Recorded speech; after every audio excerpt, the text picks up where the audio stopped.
Hello everybody, welcome to the United Stands. I'm Mark Goldbridge. This is your latest Manchester United transfer news as Alex Scott's price is set/agreed. We'll talk about that. Also, Nmecha would like to join Manchester United from Dortmund. We'll talk about that as well. Should we be going for Bruno G or Manu Kone from France and Brazil, respectively, and where are they heading? And should United be looking at those? Little bit on Mateus Fernandes as well, and also shockingly terrible rubbish that we need to stamp out straight away at the start of the show around where Man United might get their third midfielder, and it doesn't involve spending any money. And I'm going to hit that straight out of the park straight after this.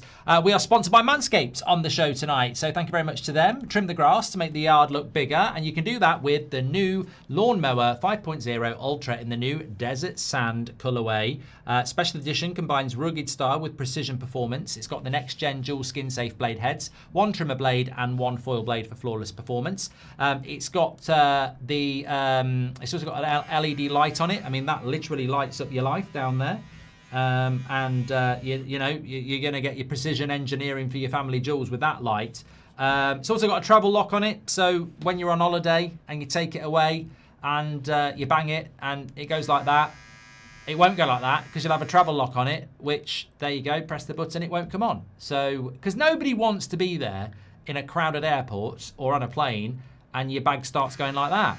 No one's going to believe it's a shaver. They're going to think, oh, that's what you like to do on holiday, is it? What goes on holiday stays on holiday. So, yes, the travel lock is very important. And exclusively to our United Stand community, you can get the Lawnmower 5.0 Ultra in Desert Sand with an incredible 15% off plus free shipping with the code TUS15 at manscaped.com/theunitedstand. Link is in the description. Join over 13 million men worldwide who trust Manscaped for all their grooming needs and get the Lawnmower 5.0 Ultra in colourway Desert Sand while supplies last. Link is in the description, as I say. Loads of stuff. They do loads of stuff. Facial as well, but this is for down there. The Lawnmower 5.0. Trim the grass to make the yard look bigger. Thank you very much to Manscaped. Okay, let's get on with the show. Lots to get into on the show today, but I wanted to just start off with something that that is bothering me a little bit. We're going to talk about Scott. We're going to talk about Nmecha. We're going to talk about Bruno G and Kone and a little bit about Mateus Fernandes. But I've seen this popping up a few times recently, and I saw it again today. There are numerous reports that are saying that Manchester United potentially might find their Ugarte replacement at home. And I don't mean Jason Wilcox is going to go into his shed and start, building a robot. Might do a better job. But no, what they're saying is that with Ugarte not leaving, that was money they were going to use. And without that money, they may need to replace Ugarte from someone within, i.e. Mason Mount used as a midfielder or Tyler Fletcher used as the fourth midfielder. Absolutely no. No, no, no, no, no, no. Absolutely not. Absolutely no way, right? We need 4 specialist midfielders that could compete with Liverpool. We need 4 midfielders that other clubs look at and go, they've got a good balance. You do not take a kid, whether it's Thwaites or Fletcher, and use them as the fourth midfielder. That is bullshit. We've never done that. We should never start doing that. Our whole history of developing young players is to put them into an environment where there's no pressure, where you go out, perform, and if you don't perform, it's fine. We'll nurture you. You put Fletcher or Thwaites or whoever as the fourth midfielder. We don't do that with our young players. We don't demand them to be a first-team player when they've not even played for the first team properly. They would be the fifth midfielder. They will not be the fourth midfielder. So that's absolutely shit. Irresponsible, money-saving bollocks that needs calling out. It doesn't mean that Thwaites or Fletcher can't be a future player for Man United, but they cannot be part of the 4. The 4 have to be, ready to go midfielders, right? And also, the same goes for bloody Mount. You can't go Manu, Ederson, let's say Mateus Fernandes, and then Mount and Fletcher can share the role. Because basically, it's Manu, Ederson, and whoever the new signing is. We need 4 midfielders. We're going to play twice a week. Most teams are making a lot of subs now. we play with 2 midfielders. If we sub them both, there needs to be 2 midfielders that can come on. And also, that's not taking into account injuries. So, look, you can go down that route and enjoy it if you like. I'm going to be very vocal about this. That is complete and utter horseshit to start using a kid or Mason Mount as the 4th midfielder. By all means, if we've got injuries, we can use them, but not as one of the first choice midfielders. Absolutely not. It's bollocks. Complete shit. And it worries me a little bit because it is starting to come out a little bit from journalists, and I'm like, I'm not having that. I can't do anything about it, but I think it would be disgrace, to be honest. Okay, let's get into the show. I'm going to start off with Alex Scott. A couple of reports coming out tonight. Luckhurst is one of them who said it as well. Basically, Bournemouth have raised their asking price for Alex Scott following Elliot Anderson's transfer to Manchester City. Man United are not actively pursuing Scott as they continue to focus on a potential deal for Mateus Fernandes, but he is an option if that deal doesn't happen. Look, I would prefer we'd gone for Scott over Mateus Fernandes anyway, but look, yet again, this is the problem with walking away from Fernandes or being slow on what we're doing anyway, because everybody in the Premier League is going to say, well, if Elliot Anderson is worth 116 million, our £50 million midfielder is worth 75. And that's what's going to happen because everybody's going to inflate their price. And we go back to what we said this morning. What did Man United expect? We're the Wallies who went on holiday to a hot climate in a woolly jumper. What did we expect? Why didn't you buy any swimming trunks and sun cream? Oh, we thought it might rain. Yeah, once in 3 months it might rain, and it still wouldn't be cold. You bloody idiots. We've put ourselves into this situation. It's very frustrating as fans of the football club, but we have put we haven't, but they have put us into this situation. We are literally run by people who don't want to spend much money, who cost themselves money. How many times have we said on this show over the years, I'd love to have 5 minutes with the Glazers? Yeah. I'd love to have 5 minutes with the Glazers and say to them, you're so obsessed with money. You've put us into debt. You won't put your own money into the club. But you do lose money because of the stupid people who run the club for you. Like, they make bad decisions that cost you money. When you're not in Europe, you're losing money. When you buy bad players and give them stupid wages and you can't sell them, you're losing money. And that's the amazing thing about the Glazers. They don't like to spend money and they put us into debt. But they also cost themselves a lot of money through their own bad decision making. And here we are again. We don't want to spend a lot of money on midfielders. We must pay market value. We've only got £150 million to spend. Well, bloody move quick then. Because every time you take a week without doing something, a player that was 55 million is now 75 million. You've just cost yourself 20 million quid. Mateus Fernandes was probably available a lot cheaper, at the start of the window. He isn't anymore. So we all know this is going to happen. And I do find it quite ironic and, odd that we keep championing this rhetoric that we only want to pay fair value, and every day we wait, we're costing ourselves money. I mean, look, Anthony is the prime example. We could have bought Anthony in early June. We had conversations with Anthony in the June. We waited till August and we ended up paying another 20, 30 million pounds that he was worth. And we're going to find this everywhere now. We're either going to overpay on Fernandes or we're going to overpay on someone else. The price, someone just said, what is it that Bournemouth want for Scott? It's believed to be between 70 and 80 million pounds. They haven't put a price on it because they want a bidding war. But what Bournemouth really want, I'll tell you what they want, what they really, really want. Bournemouth want him to sign a new contract with a release clause of £75 million in it, active from January, because that's what happened with Semenyo.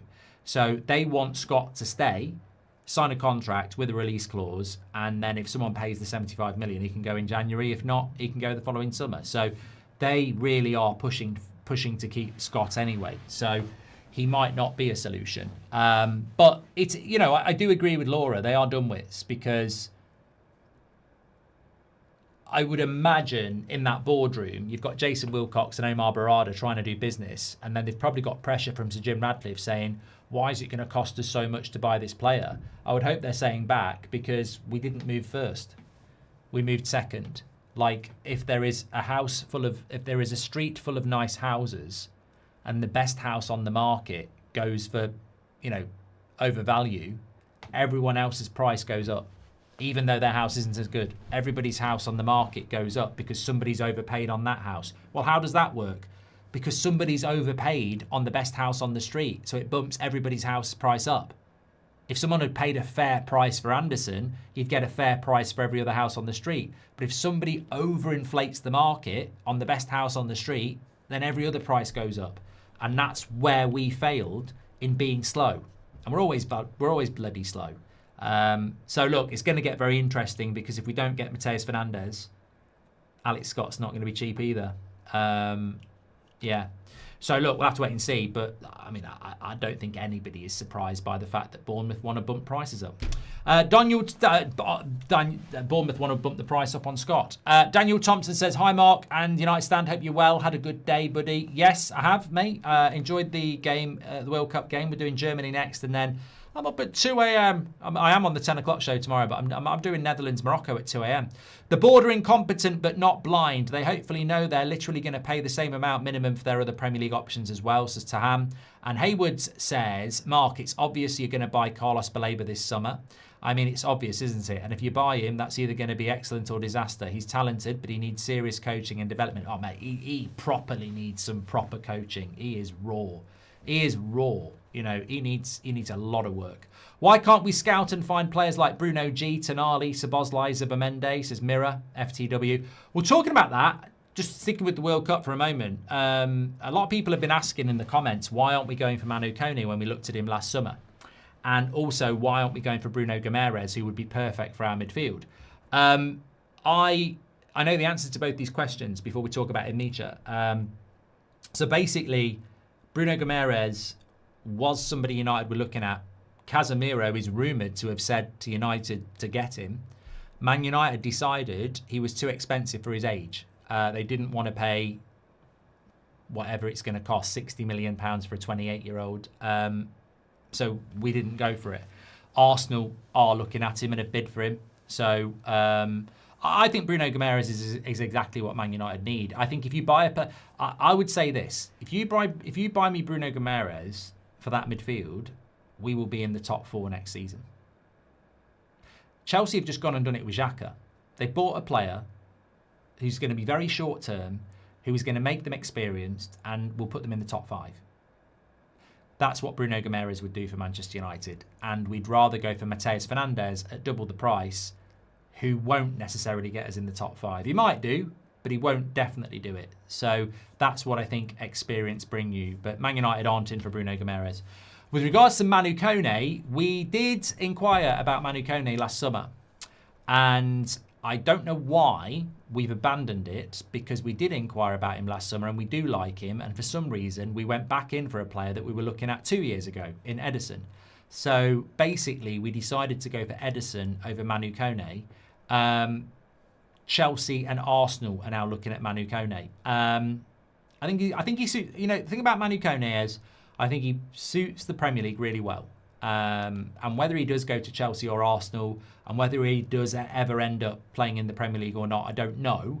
But the way he plays, he suits the Premier League really well. He's physical, he's good on the ball, he's quick, he's aggressive. He will work really well in the Premier League. Price-wise, I forget what he's got left on his contract, but I seem to think it's about 50 to 60 million pounds, his price. I think he's a 2030 contract from what I remember. No, 2029. So 2029, and his contract is up in 2029, and Roma would probably do a deal for about 50 to 60 million pounds. Funnily enough, he does have the same agent as Brian Mbeumo, which is why I know he was spoken to last year. He also has the same agent as Tchouaméni. But no, nothing on him from Man United at the moment. We opted to go for Edison instead. We won't be buying 2 midfielders from the Italian league. Angling for more says Kamada is out of contract. That's the type we will go for as third midfielder. Yeah. I mean, look, if you go cheap, we've already. You know what? Let me just say it. If we go cheap with our third midfielder, we've already gone cheap with Edison.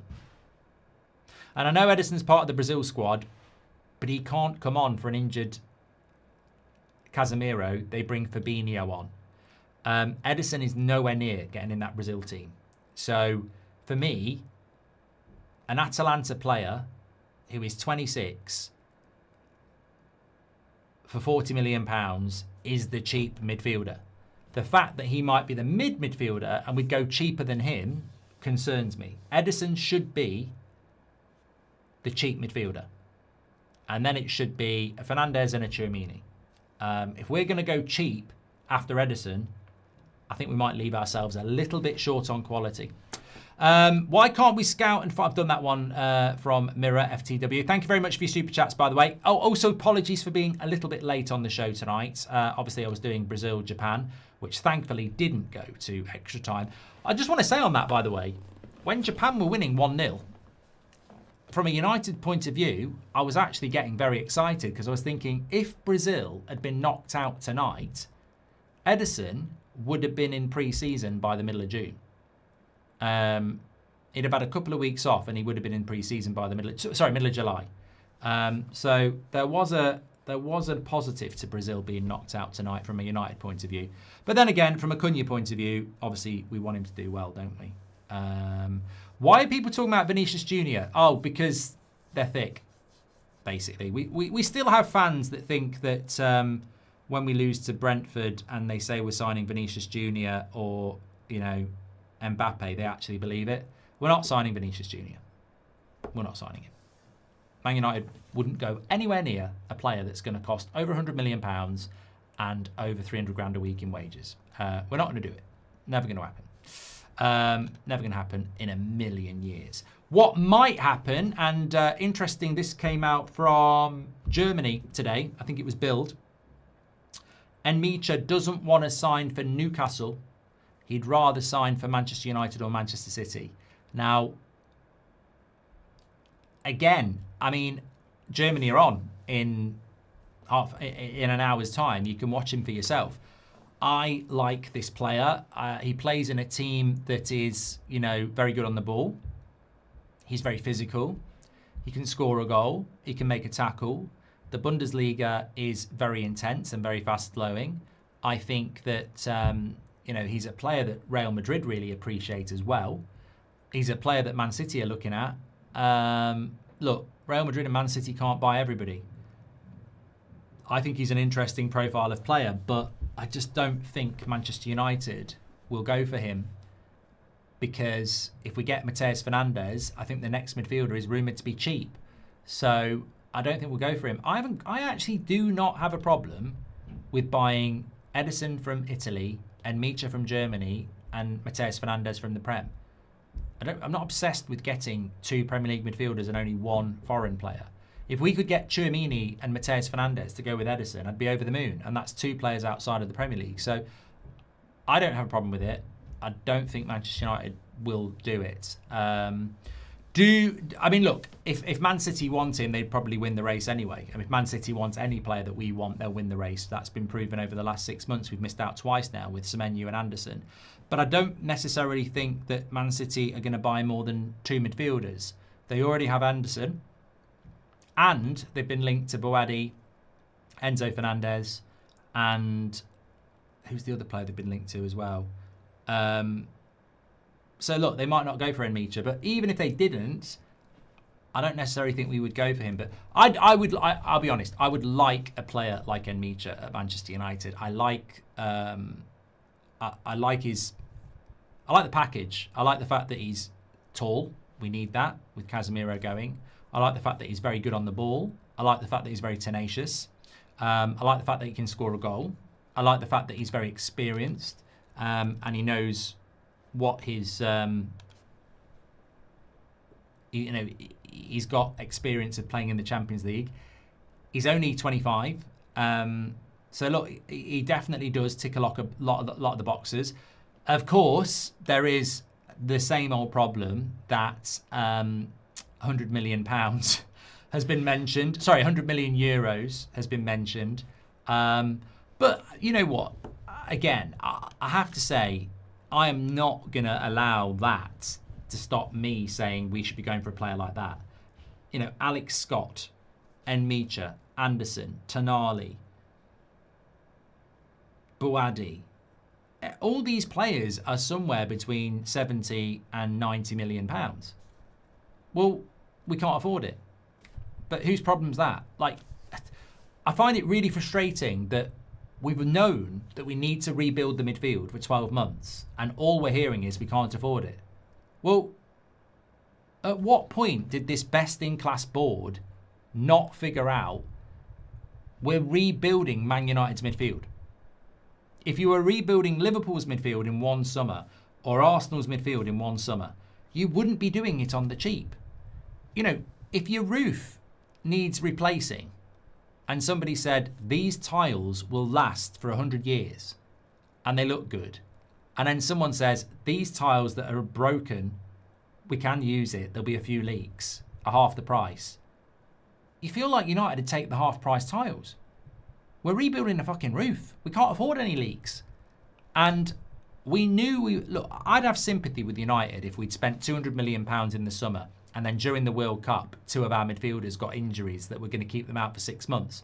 And you sort of like go, there's no fucking money left and we need 2 midfielders. I understand that. That can happen. But for 12 months, we've known we needed to rebuild our midfield. Didn't spend any money in January.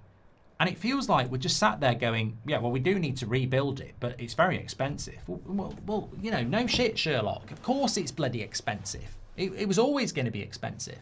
And I honestly would have, look, my expectation was that we would buy one cheaper midfielder, Edison, £40 million, and we would spend another 140 on the other 2. Now, that's 70 a pair, isn't it? So that's what I would have expected, a £200 million outlay on our midfield for 3 players. And I think that's conservative. You know, we've only got Kobe Mainoo, so you need 3 midfielders. When I look at other clubs' midfield, and we're trying to win leagues here, I think £200 million needed to be spent on the midfield. And anything less than that is a farce. And also, I will just say, I don't even know if £200 million is enough, because we've been slow, it's probably not. You know, I think about it, Edison at 40 million, I've got 160 left. No, I've got 140 left. That's 70 each. I can't afford it. I can't. I might be able to do it. I might be able to do it. But the longer I take, the harder it is. At the start of the summer, I probably could have got Nmecha and Fernandes for 70 million a pair. Or Scott and Chermini. But right here, right now, those prices are going up. But it was always £200 million. Always £200 million on these midfielders. Absolutely. And why we didn't figure that out, I don't know. I'd have known that in February. I'd have known that in November. I need £200 million on this midfield. I've got a 21-year-old. That's all I've got. At the moment, strategic planning in the bin. It's terrible. Imran says, United want players to say they only want us. Baleba did that a year ago. He's still there. Anyone sensible will avoid doing the same and be left in this limbo. Yeah, but the only reason Baleba's not wearing a Man United shirt is because Brighton wanted money we won't pay, and we walked away. Somebody just said, what's the update on Mateus Fernandes? Well, the reason it's very late in the show or after everything else is because the update is the same. There is no update. I tried this afternoon to just send a couple of messages out. Wasn't really getting much back. My guess is that West Ham and George Mendes are in total control. Some people are trying to make out that what's happening is that he wants to go to Man United and Spurs are trying to persuade him, and that's the delay. It's not. It's not. We already know that's not the case. That's not the delay, because we know he'll go to either club. As has been said by numerous people, he'll go to either club. I think the delay is even Spurs are going £80 million is too much. And I think West Ham have basically said, well, the price is 80 million, and if you don't pay it, then we're not accepting it. And I think there's a bit of verbal going on between Man United and Spurs and West Ham about, well, we're not going to put a bid in until we know there's encouragement that you're going to take it. And why West Ham haven't, why it's dragging on is the fact that West Ham don't need to do a deal before Wednesday, the 1st of July. And I also think West Ham might be thinking, you never know, Liverpool might enter the race. PSG might enter the race. Real Madrid might enter the race. So I think at the moment, West Ham are in a position of comfort where they're not desperate to sell, and they feel that the longer they don't, the more chance someone will pay what they want. Essentially, they're not in a rush to take 70 million from United or 75 million from Spurs. They want 80. And I think Spurs and United are negotiating, but West Ham are like, we're not negotiating down. We don't need to. Why should we? We don't need to negotiate down at the moment because we believe we'll get 80 million. So I think it's one of those that could go on a little bit. Unless somebody just goes, there's 80 million quid. And, it's a lot of money. It is a lot of money. So that's what I think is happening with him. It is another day without an update. But what you got to remember as well is that if United were in a position where Spurs weren't there and no one else was there, and Mateus Fernandes wanted to come to us, we would still be in this position anyway, because we'd still be negotiating the price down, just with West Ham knowing that we're going to get him eventually, like we did with Mbeumo. Slazy says, isn't Stiller still available for 40 million, him and a midfielder? I think the latest with Stiller is that he had a release clause that was about £40 million. And I'm not sure whether Stuttgart gave him £1 million to remove that release clause and they now wanted 50.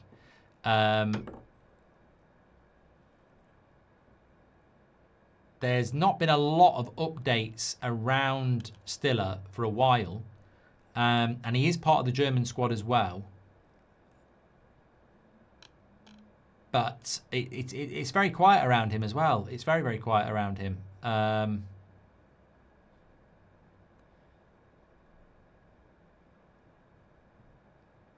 Yeah, it's very quiet. I'm just having a quick look around here just to see if there's anything on any of the things that I look at. What's his contract situation? 2028. He's only got 2 years left on his contract as well. It might be one of those deals that sort of kicks in after the World Cup.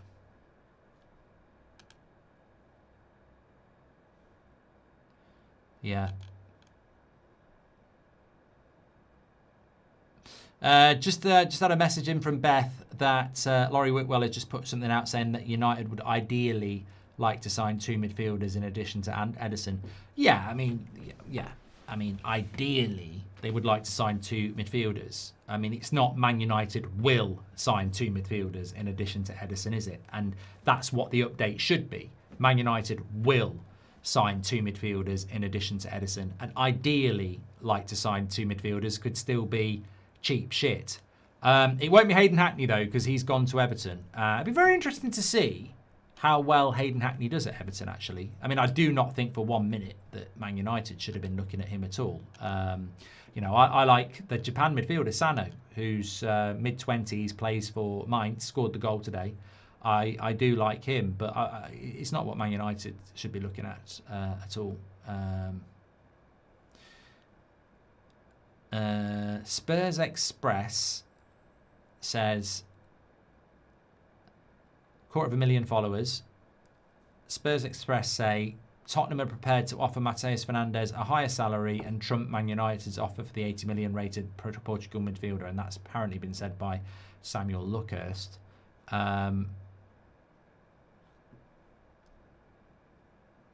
Yeah, and Nmecha prefers to join Man United over Newcastle.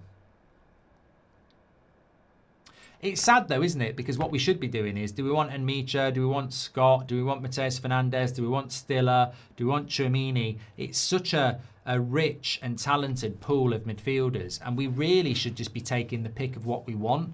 Unfortunately, as fans, we've been indoctrinated into this. There's loads of good midfielders out there, but we can't afford that. We can't afford that. We won't pay that. We won't pay that. And that's been the frustrating thing about this window so far. There are so many midfielders. Nmecha, Tonali, Bruno G, Adam Wharton, Baleba, Tchouameni, Manu Kone, Alex Scott, Mateus Fernandes. That's 9 easily. 9, and there's more. There are so many midfielders out there, but how many of those would you get rid of straight away because we won't pay it?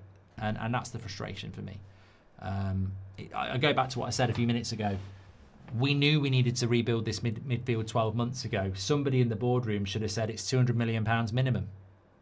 And you know, if you're going to moan about it, Jim or Joel, you shouldn't be in football. It's £200 million minimum to rebuild this midfield. Well, at the end of the day, you only need 3 players. You know, what are we doing? Champagne Moet. No, this is football. To rebuild that midfield, we need 3 good midfielders. I need £200 million. And we just seem to have not got that memo. Man United want to have the best team without paying the money, basically, don't we?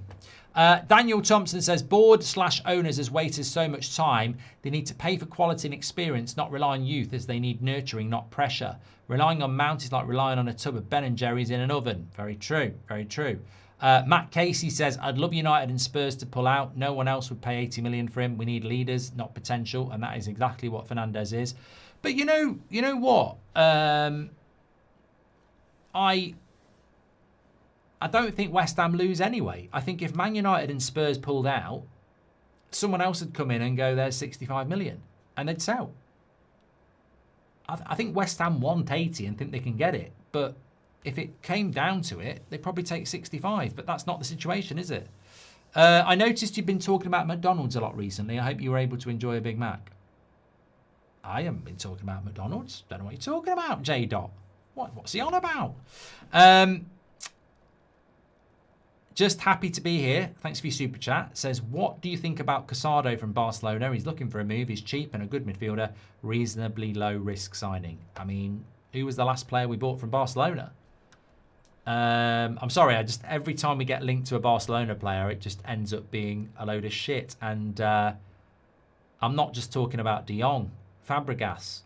Remember Fabregas? I really thought we were going to get Fabregas. Was that under Moyes? Really thought we were going to get him. There's been a few from Barcelona that I've got excited about, and then it just doesn't happen. So, yeah, I'm not. Valdez is probably the last one. Yeah, yeah. I'm never going to start talking about Barcelona players. Realistically, I think it won't. Okay. Bilal says, who do you think is going to win between Netherlands and Morocco? I'm really looking forward to it. I think that will be what you call a puncher's punch fight, you know, in the sense that they'll throw a punch, we'll throw a punch, etc. I can't see who parts the bus in that game. There's no need to. I think it'll be a good game. I would probably like Morocco to win it for Maz, really. Yeah, I mean, I like both teams, but we haven't got anybody playing for Netherlands, have we? So I think I would probably, yeah. Pedro Ray. Oh, my God. How did I forget Pedro? Oh, fucking hell. So Fabregas, Pedro, and De Jong in the last, 10 years? Every single one of those I bought into the story and got really excited, and then we didn't bloody do it. Pedro was the worst. I was convinced we were getting Pedro, and then he went to bloody Chelsea, and we didn't do that good, to be fair. Tehan says, hey, boss, do you have a preference for a style of play you want us to play next season? What style resonates most with you? Mate, I'm not answering that question. And not because I think it's a bad question. There's just no point. Style of play, for me, only starts happening when I can see a midfield. Thiago's another one. Fucking hell, yeah. Thought we were getting Thiago. This is what I mean. This is what you started with the Casado chat. You brought back all the PTSD that we had. Fucking hell, yeah. Thiago, Pedro, Fabregas, De Jong. Every time I thought it was going to happen, and we didn't get any of them. Yeah, I just steer clear of Barcelona. Steer clear of Barcelona. It's not worse. It's not worth the trauma for all you young lot who've not been through it yet. Fucking hell. Yeah, there's probably someone else. See, I've wiped them from my brain. So yeah, Ronaldinho wasn't from Barcelona. Ronaldinho was at PSG and went to Barcelona over us. Yeah, but yeah. To answer your question, Taham, style of play to me is completely. I know how I want us to play. I'd love us to play with wingers and overlapping fullbacks, putting crosses in, playing high line, high risk football. That's the Man United way. You know, there's obviously time to defend, but you know I want us to be on the front foot. But there's absolutely no point in having a conversation about style of play when our midfield is like a fucking polo mint. There is a massive hole in our midfield right now. If we had a game tomorrow, we haven't got a midfield. And that's scary, but it's not, because we're not playing a game for 2 months. Well, a month and a half. But if Man United had to play a competitive game tomorrow for whatever reason, like, you know, FIFA said, we've made a mistake, we've put too many people in the Champions League, we're drawing your name out of a hat, you've got to play Inter Milan tomorrow to see who's going to be in the Champions League, we wouldn't be able to put a team out because we haven't got a midfield. So that needs to happen first, you know.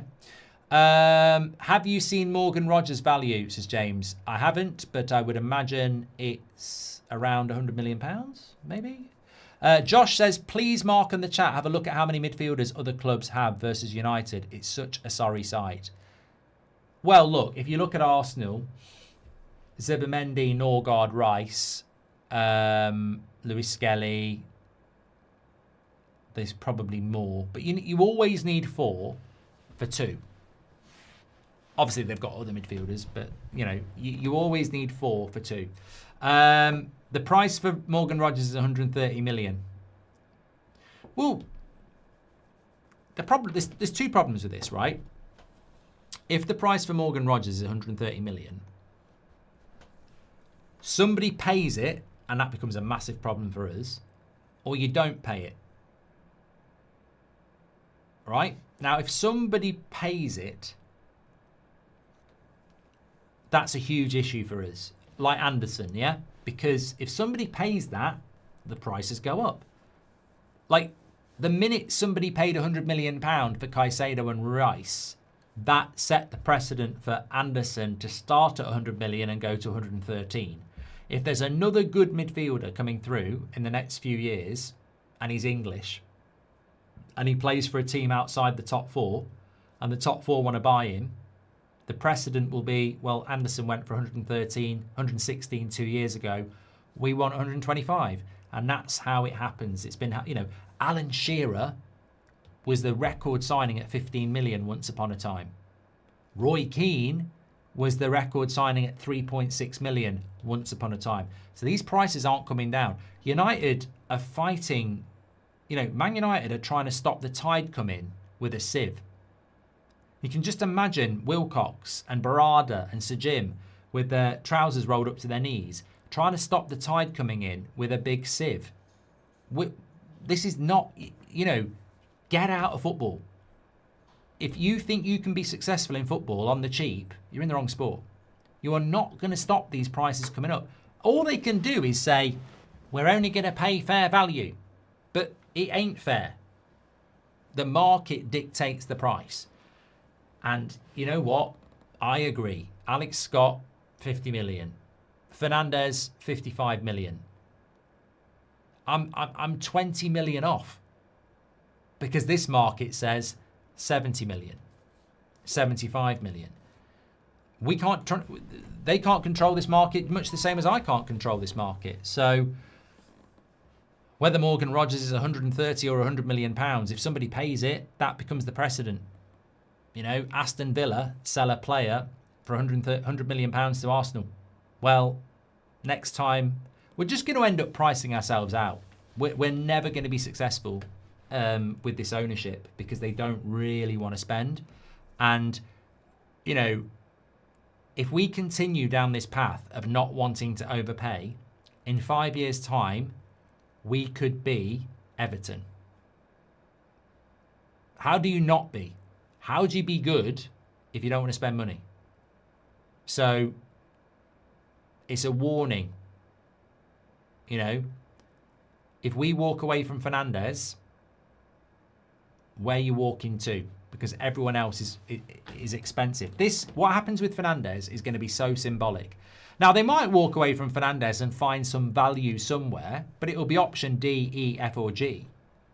If they pay for Fernandes, then it might be the kick up the arse they need to realise that this is how it's going to work from now on. If they use a kid and he happens to work out, I actually fear that happening, because they will see that and think, can we do this all the time now? It won't work out though, Pepsi man. It just won't work out. James says, here's $5 for your Big Mac you've been talking about recently. It's on me, mate. Well, I will get one now, James. Thank you very much. Eugene says, story soon. There's no value in the market, says Eugene. Thank you very much. I could just use Robert's money, James, and get us all a Big Mac. If you know, you know.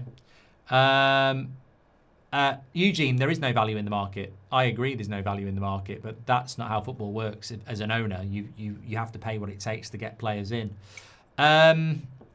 Shippy says, hi, off topic, but could I ask why you're so tanned? I'm not that tanned at all. I'm not that tanned at all. I mean, we have had, I suppose I'm a little bit on the neck. We have had 35 degrees for about 4 days last week, and I was out in it a little bit, but I would never describe myself as that tan, to be honest. MM says 80 million now next year. With inflation, it may be 100 million. Address the midfield now while we can. It will be so much harder in Europa, says MM. Yeah, look, everything we've spoken about tonight, whether it's Alex Scott, Nmecha, Manu Kone, Morgan Rogers, Mateus Fernandes, everything we've spoken about, right, can summarise it like this. If you want to be successful in football and you want to be ambitious in football, you've got to write big cheques. You've got to write big cheques. And you might not like that. You might think it's mercenary. But tell me the alternative. If you want to be successful in football, you've got to write big cheques. Man City have been writing big cheques for nearly 20 years now. And they're the most successful club in the Premier League in the last 20 years. Arsenal wrote big cheques, they've just won the league. Chelsea wrote big cheques, they won the league. Man United wrote big cheques and we won the league. You know, we did. We won the league because we had a very good manager and we spent money. If we don't want to write big cheques, we're going to end up like Everton. With all due respect to Everton, we're going to end up like Everton. A big club that's nowhere near being a big club. That's what'll happen. And that's why I think this Mateus Fernandes deal is so symbolic. Because if we do pay big money, we can demand we do it again. If we walk away, they're setting the trend, aren't they? They're setting the trend. Right. We're nearly time for Germany-Paraguay, so I will get off and grab a bite to eat. I hope some of you are going to tune in at 2 a.m. as well. I will be there, Netherlands against Morocco. But until then, thank you so much. Check out Germany against Paraguay. We are live from the studio for that, so look forward to that. And I'm back on here at 10 o'clock tomorrow. I might be a bit tired. I'll have a pint of coffee, but I might be a bit tired. But hopefully I'll see you on the World Cup watch-alongs. Stay safe, take care. I'll speak to you all in a bit. Thank you very much for watching.